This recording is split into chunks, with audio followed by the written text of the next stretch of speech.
Take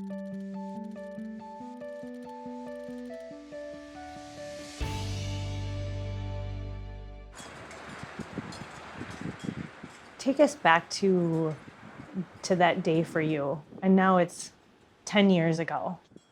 Most of the people who have survived or have been through anything similar to this mass tragedy, targeted violence, survivors, there's a part of you that feels like it has been 10 years, and there's another part of you that feels like it was just yesterday. And I think that when you're in that facility, when you smell the smells, when you have the feeling of that atmosphere, when we're at the temple, it's difficult because there's an intentional reclamation that needs to be done. And that means that you have to be intentional in the processing of pain. And so for us, the aftermath looked like us cleaning the walls and us cleaning the carpet and ripping out the carpet and making sure that blood wasn't there. Today, we only have a single reminder. There's only one bullet hole that still exists from that shooting. But the emotional reminders are still all over the place. Right here, you will see, so within Sikh, there's, remember it said we are one, it says right here, we are one, August 5th, 2012. And this was the round, the 9mm round that was first fired into the Sikh temple. There was 2 women here, and those 2 women were coming out and going on to the kitchen area. The people that were here at that time were the ones that come early. And so they were just coming in, and then the first shot that Wade Page took hit right here, and that was in between the 2 women. One of the women went inside, and then one of the women went to the kitchen, what we call the langar area. And so it got lodged here. And so this sits as the only physical reminder of what happened that day. And we kept it there intentionally because as we think about the power of division and we think about what this person was trying to do, we want to make sure that we intentionally kept community together and we stay true to our values. And so the first words of the Mool Mantra, which is the Sikh scripture, is that Ekunkar, we are one. Part of me honestly wanted to leave the blood soaked in the carpet. I wanted to leave the blood on the walls. I wanted there to be a reminder of responsibility. Every Gurdwara in the world, every Sikh temple in the world has 4 doors.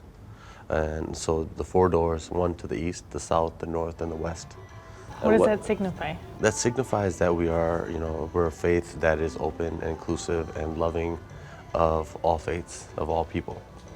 And so when that happened on August 5th, it was really, are we going to close off our doors?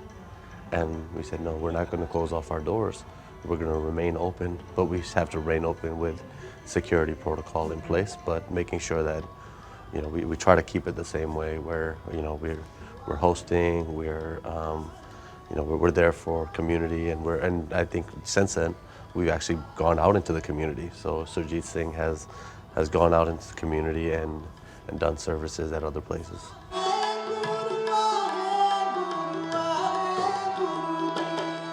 A lot of times when we've talked about PTSD, we've talked about it from an individual sense. But the very real reality is that the mental health world is starting to understand communal PTSD. And when a community is targeted, everyone in that community starts to feel it.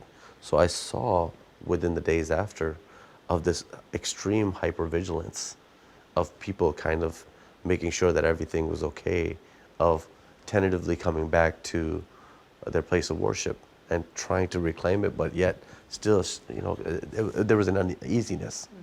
And I think that part of that was that defiant spirit that I felt of saying, no, we need to reclaim our place, not only in this, in Oak Creek and at the Sikh temple, but we need to reclaim our place in America. I thought about the kids who are growing up right now, who are 10, 12, just coming to this country, and thinking to them and saying, okay, if they're scared because of what happened, then the terrorist won. But if we can lovingly challenge ourselves out of this place of trauma, then we won. I could not let down an entire future generation of kids that come to this temple and say, you know what, we can do this. In fact, it's written in our faith that we have to do this. And so within Sikhi and Sikhism, there's a spirit that we call, and it's called Chardi Kala. And Chardi Kala basically means to be relentlessly optimistic. And the whole saying goes, Nanak Naam Chardi Kala Tere Bane Sarbat Tapala. And when people say the whole quote, this is what we say before we leave from service every single day. Every single time we have a service, we say this. These are the last words that we say before we leave. And basically what that whole saying says is, for the peace and prosperity of all mankind. Of all mankind. Not just our faith, but for the peace and prosperity of all mankind, we shall be relentlessly optimistic. Is that how you helped your family, especially through this? I think my family helped me more than I could help them.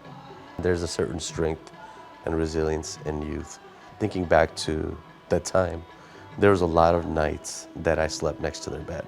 And I would sit there and hold them and spend way too much time than fathers do to just tuck them in, right? And we tuck them in and we go to bed. But I would find myself sitting there for hours. I had this conversation with my wife and other people and saying, hey, I think I'm going through something. What's going on? And I'm like, I want to spend so much time with the kids. I hold them for much longer than a father probably should. Like I almost need them to give me something. And then I had a conversation with my brother, and he's like, you're loving your children. You want to be with them and you want to spend time with them. Part of you would have taken that for granted before. Part of you would have just said, you know what, let me just tuck them in and go to bed.